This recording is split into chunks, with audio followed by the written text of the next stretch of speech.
such as the brain or the stomach. They are known as muscular arteries or distributing.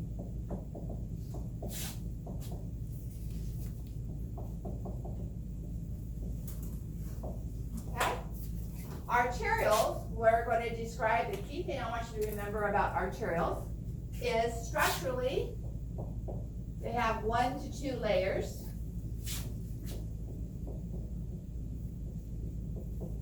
Of smooth muscle. They provide our pressure reservoir. So next week when we talk about blood pressure, the arterials are the most important in controlling blood pressure. Anybody have an idea why? Able to close. So they have a small diameter, but they still have muscle, so they can constrict and dilate. Yet we have more of them than we do the arteries. So a change in arterial constriction makes a vast, half the diameter is going to be 4 times the resistance as far as the surface area the blood has to flow through. And we have more of these than we do of these. So that's going to affect the blood pressure resistance more. We have even more capillaries, but capillaries lack any smooth muscle. So they're not going to be able to constrict or dilate. Okay? Key components for our veins is the presence of valves. And this is our volume reservoir. So if we need to increase venous return, we increase the tone of our veins. And because of the valves, that moves more blood back to the heart. For venules, these are actually known as post-capillary venules, are the ones we're going to pay attention to.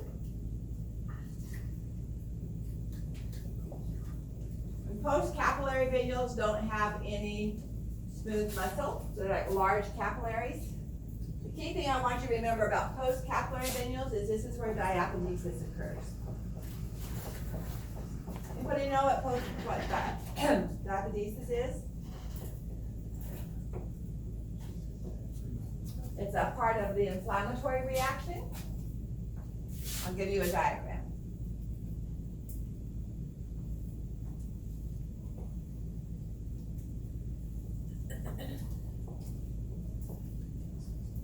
So under chemical gradients, due to an inflammatory reaction, the release of histamine by mast cells, blood vessels become more permeable, and the migration of white blood cells out of the blood vessels to an area of infection is what we call diapedesis, that ability to change shape.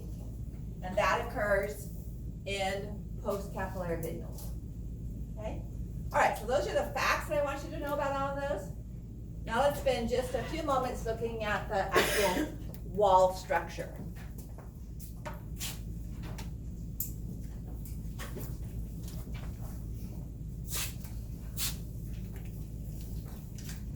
So except for capillaries and the post-capillary venules, our arteries and veins have the same 3 layers. Where they look different has to do with the characteristics of those layers. All right?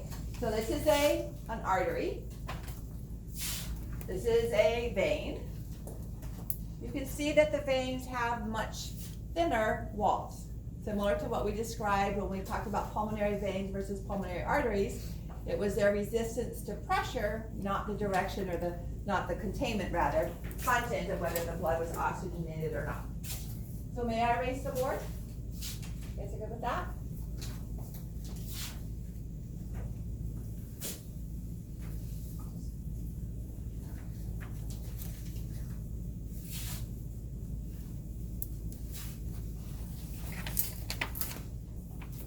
All right, so we're going to talk about these 3 components. The lining of a blood vessel is called the tunica intima, kind of like the endocardium of the heart. The middle layer, where the smooth muscle is called the tunica media. And the outside layer, where we have the connective tissue that blends into the surrounding tissue,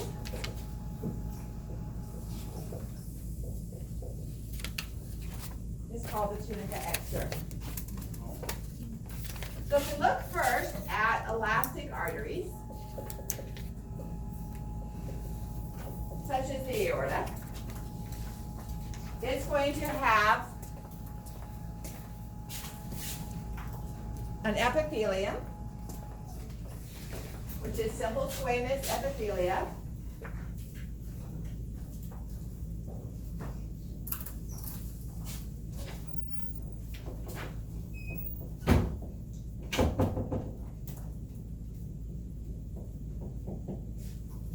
And as all epithelia does, what's the kind of connective tissue that we associate with this? Immediately deep to every epithelium is a Woolsey regular.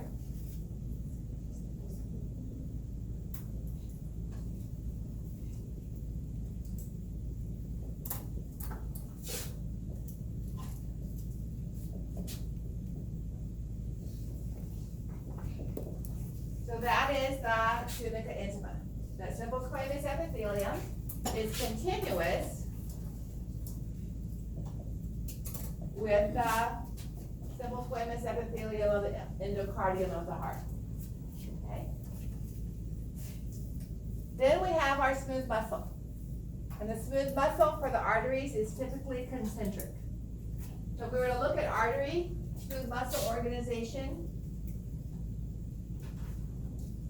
it would look like that, okay? If we look at the smooth muscle organization of a vein, it would be much more relaxed. So if the smooth muscle contracts, it's not going to be able to decrease the diameter of the vein as much. It's not as tight a ring of smooth muscle, all right? So the cells are going in a concentric fashion. And the tunica media of any of our arteries is much thicker than the tunica media of a vein by the same size.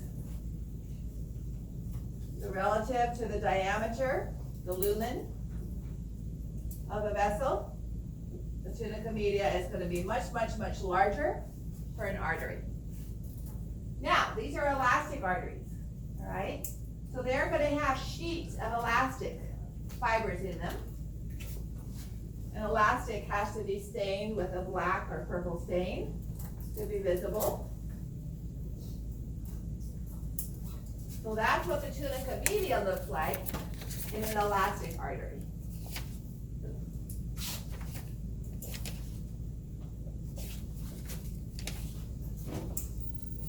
For any vessel, the tunica media is where we have smooth muscle.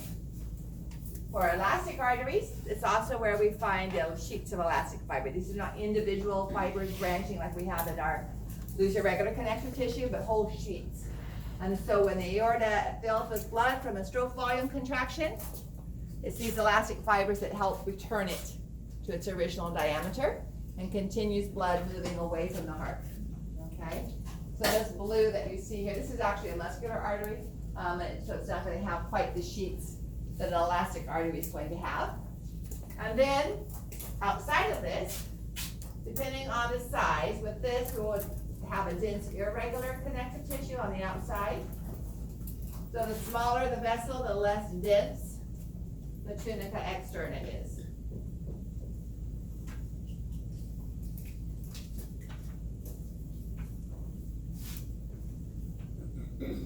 So tunica externa is going to be loose to dense irregular connective tissue.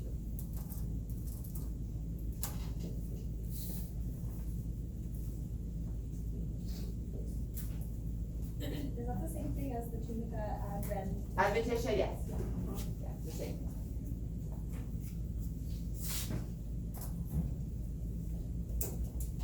All right.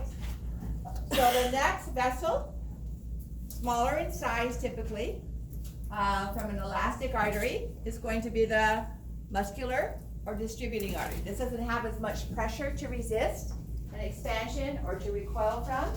So the major change we're going to see is in the tunica media. All right. So let's change this from a muscular to, from elastic to a muscular artery.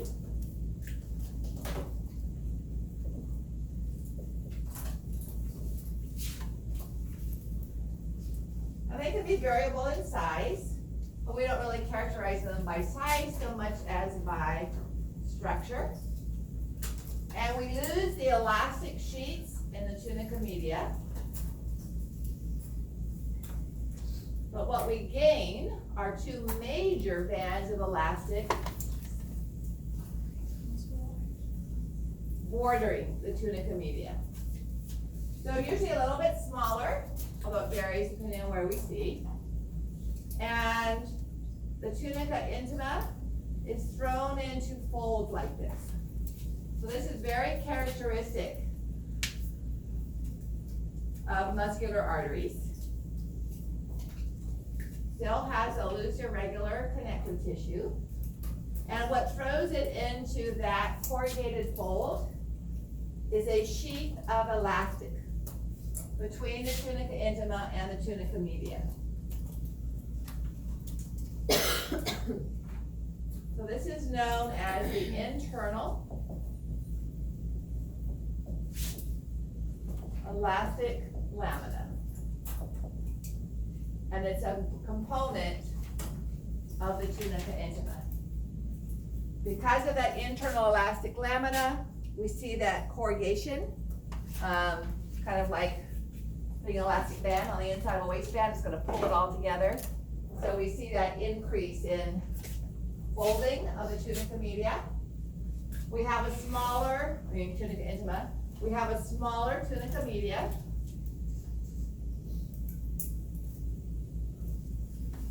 And on the outside of it, although it's a little bit more difficult to see, we have another elastic band called the external elastic lamina, okay? I'm not going to be asking you to identify that histologically, it's just more difficult to find.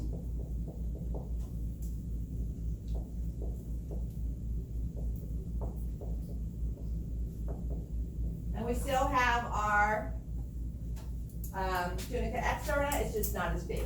Okay, so I'm going to erase that and just make it a smaller diameter.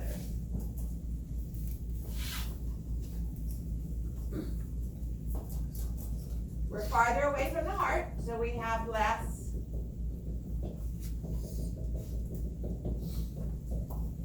resistance to pressure that is required.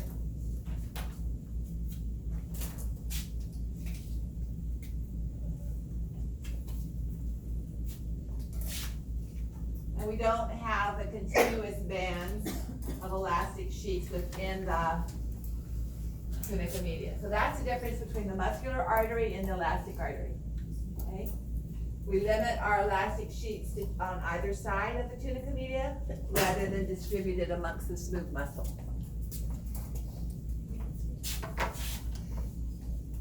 So this would be a muscular artery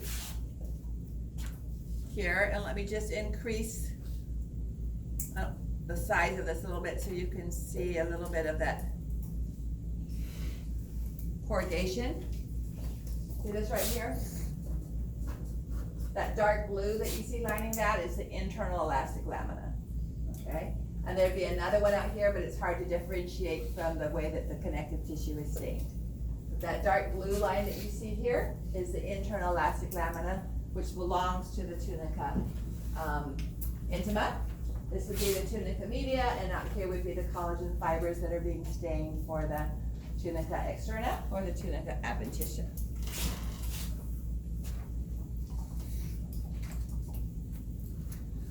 All right, so when we look at an arterial, again, remember the major purpose of the arterial is blood pressure control. So we have a lot of them, but they still have some smooth muscle components. So an arterial is still going to have these three layers. But the key thing about an arterial, and you will find images if you look up arterial on a Google internet search, you will see images of vessels labeled arterial that do not fit my definition, okay? Remember, my definition is they have to have 1 to 2 layers of smooth muscle. If it's more than 2, it's considered to be an artery. Small artery, but an artery, all right? So, remember we can cut blood vessels in cross section or in longitudinal section. okay? That one is cut more longitudinal than cross, kind of an oblique. So if we look at an arterial that's cut in cross section,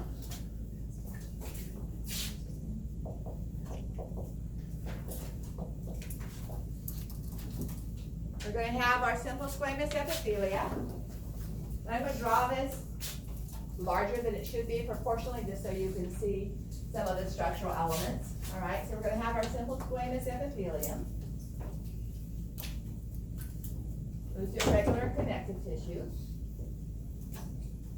And then our smooth muscle cells, which tend to be fusiform, will be either one layer or 2 layers thick. Okay? So that's a cross section. Now remember, these cells are wrapping around the diameter of the blood vessel. So when we cut them in longitudinal section, they look a little bit different. So there's the simple squamous epithelia. There's irregular connective tissue. And the smooth muscle cells are what we call fusiform. They are narrow at the end and taper larger where the nucleus is and then come narrow again. So if you're cutting a hard-boiled egg from end to end, most of the egg that you cut is not going to include the yolk, all right? And even when you start to cut the yolk, it's going to be small or large depending on whether you're cutting the very edge of that sphere or not. So when we look at smooth muscle cells cut in longitudinal, they're going to be different sizes because we're going to be cutting them this way. And we may or may not get the nucleus, okay? So it just looks a little bit different when you look at them cut longitudinally. So that's why I have this image shown, so that you recognize that those are the smooth muscles of the blood vessel, and they don't have that typical elongated look that we're used to seeing in a cross section, okay? So here would be a cell with no nuclei. These are still smooth muscle cells, but they don't have any nuclei. Here the nucleus is small because we just cut a little bit of it. Here it's larger because we're right in the middle of it, okay? But here we just have a single layer. So that meets our criteria for being an arterial, okay? So more than 2 is artery. More than 2 is artery, Now, it could be a venule, but I'm not going to ask you to identify a venule, okay? Because those are just variations. It's going to be a wider diameter versus the amount of smooth muscle we have, and that's medical school histology and not our level of expertise. So here's a cross section. We have 1, 2 layers of smooth muscle, okay? 1 layer, 1 layer. So those are cross sections through arterials. Real quick, easy question, I hope.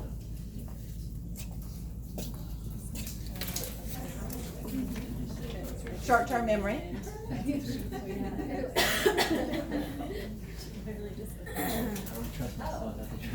So do we have veins with only 1 layer of muscle? Yes, but the diameter is going to be a lot larger in relationship to the wall of the muscle thickness. So if we had a vein that was a diameter, it would be, even this is a little small, larger diameter. So it's going to be double the lumen with the same amount of muscle because of the drop in pressure. We don't need to have as much of that volume there. All right, so as we move to veins, well, first of all, we'll come back to capillaries. As we move to veins, we talked about the skeletal muscle pump and how exercise could increase venous return. We talked about that last Wednesday. And I talked about squeezing a tube of toothpaste. If you cut open the bottom and took off the cap, toothpaste would come out both ends. But if you left the bottom closed, then it's going to go to the bottom and then start moving out the top. So in our veins, we have these valves. We have them in superficial veins, but those are not affected by the muscle shortening and squeezing as much as the deep veins are. Okay? In fact, there's a cool little activity you can use to kind of find out where valves are in your superficial veins. If you see a vein close to the surface on your skin, the blood's going this direction, so you can block the entrance of blood and then milk it towards your body to see where you need to put your finger to keep it from backflowing and filling up with blood. So a valve, if I block it here and milk it towards my heart and it doesn't flow back in, then I'm right close to a valve that has kept the blood from returning back to that vessel.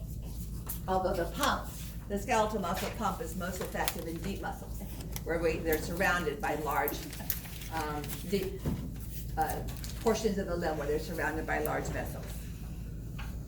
All right, if those valves in superficial vessels get stretched, either because of weakness, so some people have genetically weak veins and valve muscles, so it doesn't take much pressure to spread them apart. So this is called varicose veins, and it's typically in superficial vessels, all right, because they don't have that typical structure, and especially in the lower limbs, because of the gravitational pull to have more blood and more force stretching those vessels apart.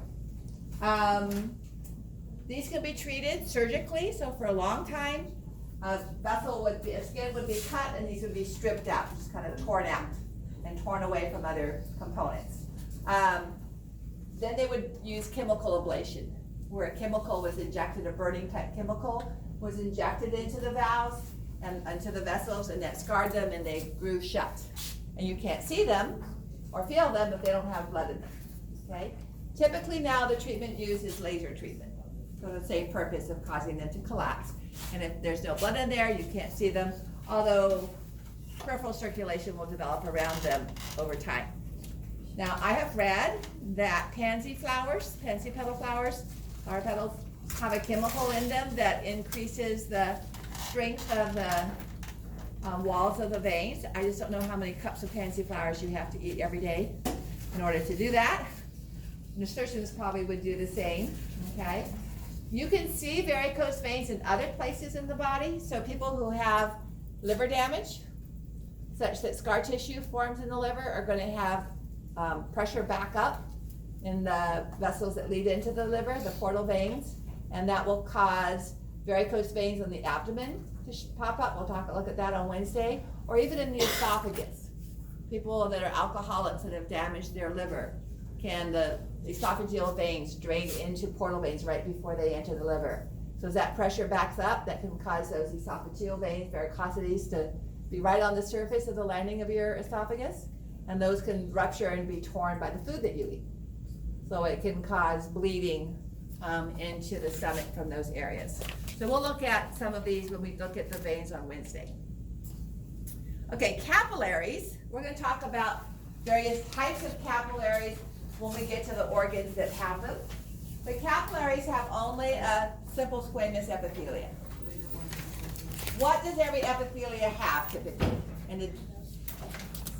Any kind of epithelium, one of the characteristics of epithelium was the presence of pseudostratified columnar, had a really thick basement membrane, okay?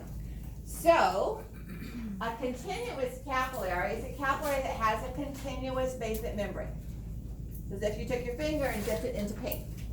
You would have the outer surface of the skin all covered with paint. That would be a continuous example of a continuous basement membrane. If there are gaps, okay, like there are in the capillaries of the bone marrow, to make it easier for blood cells to move in and out, then it's called a discontinuous capillary. The simple squamous cells are still attached to each other, but the basement membrane is not a complete film around the capillary itself. Here's an example of a pet peeve of mine. Basal, I warned you guys about this in Bio 430. They're calling the basement membrane here the basal lamina, which is only part of a basement membrane. The basal lamina is that part of the basement membrane made by the epithelial cells, but then there's a reticular lamina made by the fibroblasts. Okay, so when you see basal lamina like this, it's somebody that's incorrectly using that term. It should just be basement membrane. All right, fenestrated capillaries are capillaries that have pores. So we'll talk about those in the kidneys. So those are various forms, and we're not going to go into it more than that. So here's an example of a continuous capillary. Here's a discontinuous. See how it's patchy where the basement membrane is? And here's one with fenestra or pores. The best example we're gonna look at is gonna be in the kidney, because that's part of our filtration system. How, it has to be small enough to pass through those pores. Okay, so we're gonna start with artery identification. This is a good place for a break, but before you take a break and we come back and do these arteries. What's a parasite? A what? Parasite? Oh, a pericyte is an epithelial cell that acts like a muscle cell and contracts. So some of those and some of our muscles, we'll talk about this when we get to the respiratory system, where we bypass whole capillary beds. And let's say in your liver, you have an area of the liver that's particularly active, so you're gonna shunt more oxygenated blood to that area. In the lungs, we do the exact opposite. We have an area of the lungs because of tuberculosis or pneumonia is not getting adequate oxygen to the blood. There's no point in wasting time to send blood to that area. So under that condition of low oxygen, instead of sending blood to it, we send blood away from it. We shut that area off. Because we're sending deoxygenated blood to get oxygen. We're not sending oxygenated blood to give oxygen. So we just kind of bypass it. So this is just a way of showing how we kind of can increase or close down the gates to that. All right, so one of the ways that you can study the blood vessels is to draw them. Even better if you draw them on yourself, all right? Because then you have an idea of where they are, what side of the body, the limb they're on. These are different abilities of drawing, I guess.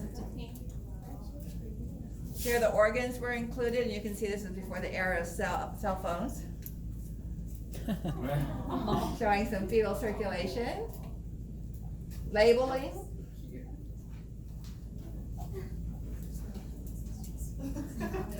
Getting a little complicated here. Okay, so just, I would not use dry erase. It'll come off, but your skin will be red and tingly by the time you scrub it off. So there are plenty of pens out there. I suggested my students in Bio 430, they color muscles on themselves last semester. So if you still have those for kids that you can wash off their clothes or off the carpet with a wet paper towel, it just comes right off of your skin, okay? So if you can want to invest in some washable colors, then you can practice these on yourself. And I think it helps to figure out, or maybe you can write something that you practice on them. All right, so let's come back at 5 till, and we'll start diagramming the branches of the aorta.